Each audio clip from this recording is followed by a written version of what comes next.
क्या अब रोका जाएगा राफा पे हमला? जी हाँ, आपको बता दें कि संयुक्त राष्ट्र की शीर्ष अदालत में इजराइल को बड़ा झटका लगा है, जहां आईसीजे ने इजराइल को गाजा के राफा पर हमले को रोकने का आदेश दिया है।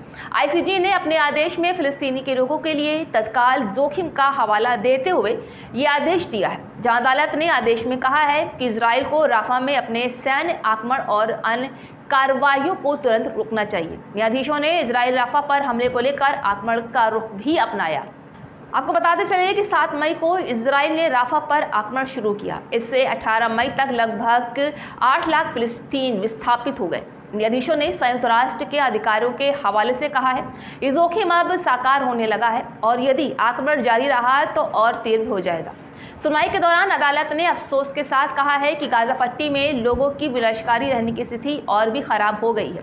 लंबे समय तक और व्यापक रूप से भेजने की कमी के कारण वहां के लोगों की स्थिति दिनों दिन बिगड़ रही है। वहीं गाजा में अपने सैन्य अभियान को रोकने और क्षेत्र से हटने का आदेश देने के अनुरोध पर फैसला देने के लिए शुक्रवार को सुनवाई शुरू की गई। हालांकि इजराइल द्वारा ऐसे किसी भी आदेश का पालन करने की संभावना नहीं है, लेकिन इससे लगातार अलग थलग होते देश पर अधिक दबाव पड़ेगा। वहीं गाजा के युद्ध में इजराइल की भूमिका लेकर लगातार आलोचना बढ़ रही है, यहाँ तक कि उसके निकटतम सहयोगी संयुक्त राज्य अमेरिका की ओर से भी दक्षिणी शहर राफा पर आक्रमण के खिलाफ चेतावनी दी गई है। सैकड़ों हजारों फिलिस्तीनियों ने कहीं और लड़ने से शरण मांगी है। इस सप्ताह ही 3 यूरोपीय देशों ने घोषणा की है कि वे फिलिस्तीनी राज्य को मान्यता देंगे और एक अन्य संयुक्त राष्ट्र अदालत के मुख्य अभियोजक ने हमास के अधिकारियों के साथ साथ इजरायली नेताओं के लिए गिरफ्तारी वारंट का अनुरोध भी किया है।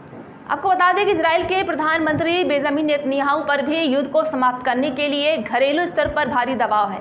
ये तब शुरू हुआ है जब हमास के नेतृत्व वाले आतंकवादियों ने इजराइल में हमला किया था, जिसमें 1200 लोग मारे गए थे और लगभग 250 को बंदी बना लिया गया था, जहां हजारों इजरायली प्रदर्शन भी शामिल थे। हालांकि इजराइल ने संकेत दिया है कि आईसीजे के आदेश को खारिज कर देगा। सरकार के प्रवक्ता एवी हाइमन ने गुरुवार को एक प्रेस वार्ता में कहा है कि पृथ्वी पर कोई भी तत्काल इजराइल को अपने नागरिकों की रक्षा करने और गाजा में हमास के पीछे जाने से नहीं रोक सकता है।